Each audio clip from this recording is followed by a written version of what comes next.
খেলা রসে ছিল কানাই সুবনের রসনে, আর হেন কালে রাধা বদন পড়ে গেল মনে।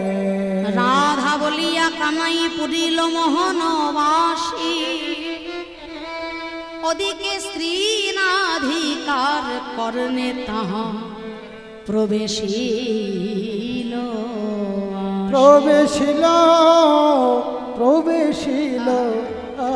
আসে। 24 জন সখা আর নবলক্ষ ধেনুবৎস সঙ্গিনী গোষ্ঠগোচারণে বিনোদ খেলা খেলতে খেলতে যখন গোবিন্দমার সুবল সখাকে দর্শন করেছে, সুবল হলেন শ্রীমতী রাধারানীরই ভাই, তা তার বদন দর্শন করে শ্রীমতী রাধারানীর কথা মনে পড়ল শ্রী গোবিন্দের। গোবিন্দের আমার আর বিনোদ খেলা ভালো লাগে না, সখাগণের কাছে ধনুবৎসের দায়িত্ব দিয়ে আজ মোহন মুরলিটি করেল যে, রাধা রাধা বলে মোহন মুরলিতে শ্রীমতী রাধা রানীর নাম ধরে ডাকেছে শ্রীমতীর নাম ধরে। সঙ্গে নিয়েছেন সখা সুবলকে। বুঝলি সুবল, আজকে আমি আমার প্রেমময়ী রাধারানীকে নূতন রূপে দেখা দেব। কেমন জানিস? আজকে শ্রী গোবিন্দ আমার একটি রাজদণ্ড হাতে নিয়েছে আর মঙ্গল ঘট স্থাপন করেছে, আর যমুনার কিনারে বংশী বটের তলায় শ্রী গোবিন্দ আমার দাঁড়িয়ে রয়েছে। যে আজকে রাধারানী যখন এই পথ দিয়ে যাবে, দধিদুগ্ধ ঘৃতঘোলের পসরা সাজে নিয়ে মথুরার হাটে বিক্রয় করার জন্য এই রাজপথে আমি শ্রীমতী রাধারানীকে পথে আগলিয়ে দাঁড়াবো। আজকে শ্রীমতী রাধারানীর কাছে কর আদায়কারী রূপী কৃষ্ণচন্দ্র হয়ে আমি দর্শন। কর আদায়কারী কৃষ্ণ আজকে রাধারানীর কাছ থেকে তিনি কর আদায় করবেন, মানে দান গ্রহণ করবেন।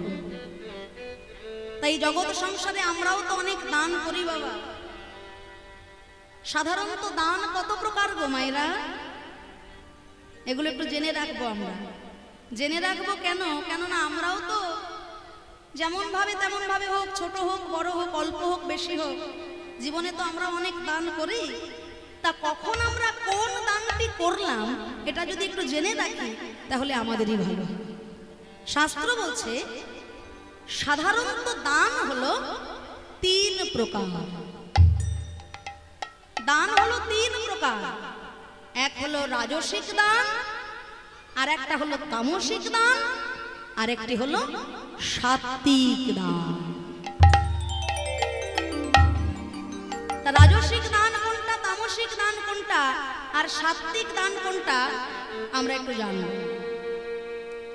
রাজসিক দান মানে দেখবেন পাড়ায় অনেক সময় বাবুরা থাকেন, হ্যাঁ, তা যদি কোনো সুন্দর একটা মন্দির নির্মাণ হচ্ছে, তা পাড়ার ছেলেপুলেরা গিয়ে ধরলো যে বাবু পাড়ায় একটা হরি মন্দির নির্মাণ হচ্ছে, আপনাকে একটু সাহায্য করতে হবে। বলে সাহায্য নিশ্চয়ই করব। সাহায্য করব না কেন? তবে হ্যাঁ, ওই যে মার্বেল প্লেটে আমার নামটা যেন একটু বড় বড় অক্ষরে লেখা থাকে, মানুষ ঢুকলে যেন আমার নামটাই আগে দেখতে পায়। দান আমি করব, কিন্তু ওই মার্বেল প্লেটে আমার নামটা যেন সবার আগে থাকে, একটু বড় যেন হয়, মানুষ ঢুকলেই যেন আমার নামটা আগে দেখতে পায়। দান করলাম কিন্তু মনে মনে জাহির করলাম, অমুক বাবু এত টাকা দান করলেন, অমুক বাবু এত অর্থ দান করলেন। আপনারা বৃন্দাবনে যখন যাবেন দেখবেন বড় বড় মারোয়ারি ভক্তরা হাজার হাজার টাকা, শুধু হাজার হাজার নয়, লক্ষ লক্ষ টাকা গোবিন্দ সেবায় দান করছেন। কিন্তু পূজারী ব্রাহ্মণের কাছে তার একটাই অনুরোধ, হাত জোড় করে, বাবা নাম যেন প্রকাশ না হয়।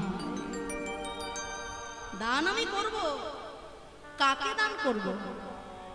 যিনি বিশ্ব ব্রহ্মাণ্ডটাকে সৃষ্টি করেছেন, তার উদ্দেশ্যে 10টা টাকা দিয়ে আমি আমার নাম জাহির করব মানুষের কাছে? মানুষ দিলে কখনো ফুরোয় না, আর আমার গোবিন্দ কাউকে কৃপা করে দিলে তা কখনো ফুরোয় না। তাই আমরা দান করব বটে, কিন্তু দানের মধ্যে যেন জাহির মানে নিজের আমিত্বকে প্রকাশ না করি। আর আমিত্ব প্রকাশ করে যে দান করবেন সেই দানের অর্থ হলো রাজসিক দান। আর দ্বিতীয়ত কি না তামসিক দান। না অনেক সময় দেখবেন কমিটির ভক্তরা এই হরিনাম মহাযজ্ঞ করেন, পাড়ার মধ্যে সব থেকে বড় লোক যিনি, তার কাছে গিয়ে যদি বলেন যে বাবু খুব বিপদে পড়েছে, এবার আপনাকে 5000 টাকা দিয়ে আমাদের সাহায্য করে দিতে হবে। তা বাবু বললেন, দেখ বাবা, তোরা এসেছিস 5 কেন, তোরা যদি বলিস আমি তোদেরকে 10,000 পর্যন্ত দেব, কিন্তু অমুককে তোদের দলের মধ্যে থেকে আগে তাড়াতে হবে।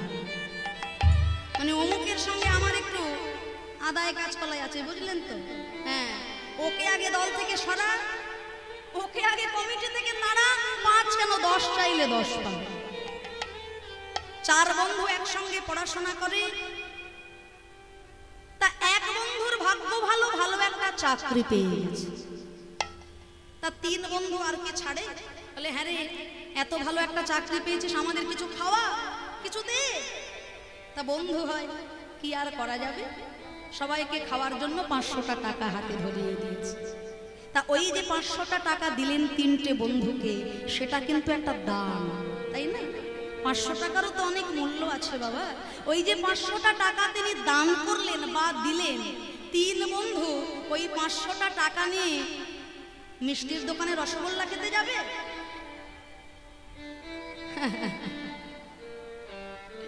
3 বন্ধু ওই 500টা টাকা নিয়ে আনন্দে নাচতে নাচতে পথের ধারে দেখবেন জল খেয়ে উল্টে পড়ে আছে বাবা। যিনি দান করলেন তারও তাতে পুণ্য হলো না, যিনি দান গ্রহণ করলেন তারও তাতে পুণ্য লাভ হলো না।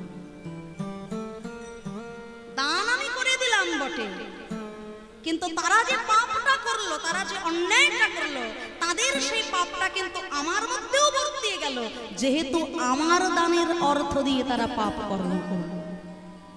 তাই দান এমন জায়গায় করতে হবে যেখানে দান করলে সেই দান ভক্ত সেবায়, হরি সেবায়, গোবিন্দ সেবায়, কৃষ্ণ সেবার মধ্যে লেগে যায়। সেই দানে যদি পুণ্য হয়, সেই পুণ্যের সর্বপুণ্য আমার জীবনে প্রাপ্ত হয়ে যাবে। তাই এই যে দান করে নিজেরও ক্ষতি, অপরেরও ক্ষতি, এটা হলো তামসিক দান। এই দানে কোনো পুণ্য হলো না। আর একটা দান কি? সর্বশ্রেষ্ঠ দান, যে দানের নাম হলো সাত্বিক দান। যেহেতু দান লীলা বিষয় আজকে আলোচনা, সেই জন্য দান সম্পর্কে আগে আমাদের একটু ধারণা থাকাটা দরকার। সাত্বিক দানটা কিরকম না, যে দান করে ভগবানের কাছে কোনো চাওয়া পাওয়ার বাসনা থাকে না। আমরা সারাদিন ধরে উপোস থেকে ভগবানের ব্রত করে, ভগবানের পুজো করে, সারাদিন কত যন্ত্রণা কত কষ্ট সহ্য করে ভগবানের নাম করে আমরা দিনের শেষে বলছি, ঠাকুর ছেলেটা যদি এবার ভালো একটা চাকরি পেয়ে যায়, সামনের বার 5 কেজি বাতাসা কিনে তোমার মন্দিরে পুজো দেব। তাহলে আগে আমাকে তুমি কিছু দাও, তারপর না হয় আমি তোমাকে কিছু দেব। এই যে চাওয়া পাওয়া, গিভ অ্যান্ড টেক পলিসি, এতে কিন্তু ভগবানকে খুশি করা যায় না। কত বড় বড় রাজা মহারাজা চক্ষুচস্য লেহব্যেও সাজিয়ে যার জন্য বসে আছে, মাত্র 5 কেজি বাতাসার জন্য তার সঙ্গে আমার কন্ডিশন হয় না। সাত্বিক দানের অর্থ হলো যে দান করলে পরে তার কাছ থেকে কিছু পাওয়ার বাসনা থাকে না, কিছু চাওয়ার বাসনা থাকে না। যেমন দান করেছিলেন ভক্ত দ্রৌপদী, কৃষ্ণ তার প্রাণীর প্রাণ সখা বন্ধু। সুদর্শন চক্র দিয়ে যেদিন ভগবান শিশুপালকে হত্যা করেছিলেন, সুদর্শন চক্রের স্পর্শে ভগবান কৃষ্ণের আঙুলটা কেটে ঝরঝর করে রক্ত ঝরছে। সেই সভায় উপস্থিত দ্রৌপদী। কৃষ্ণের আঙুল কেটে গেছে তো, তাই এদিক ওদিকে কাপড় খোঁজার তার সময় নেই। অঙ্গে যে বসনটা পড়েছিল, যে কাপড়টা পড়েছিল, সেই কাপড়ের আঁচলটা ছিঁড়ে দিয়ে ভগবান কৃষ্ণের আঙুল খানি দ্রৌপদী বেঁধে দিলে। ভগবান কৃষ্ণ আমার মনে মনে চিন্তা করে,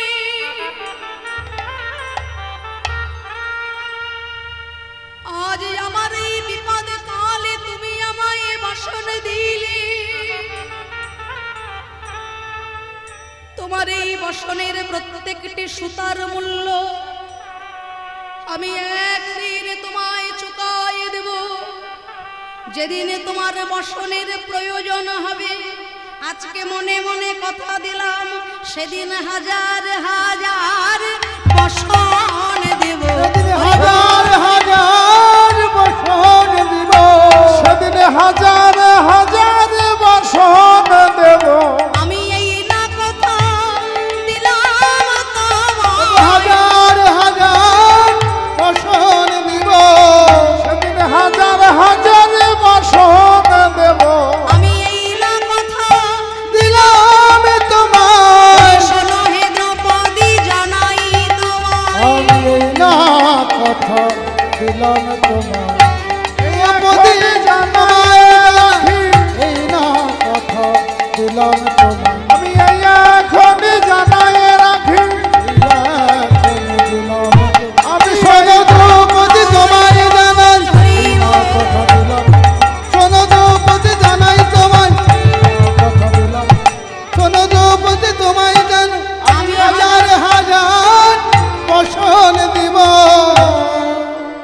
তাহলে ভক্তমণ্ডলী, ভক্তিমতী মায়েরা ভালো করে বিচার করে দেখো, দ্রৌপদী ভগবানের সেবার জন্য ভগবানের বিপদকালে এক টুকরো বসন দিয়েছিল। বসন পাবার বাসনা কিন্তু তার ছিল না। কিন্তু দ্রৌপদী যখন বিপদে পড়লেন, ভগবান দ্রৌপদীর বিপদকালে হাজার হাজার বসন যোগান দিয়ে তাকে রক্ষা করলেন।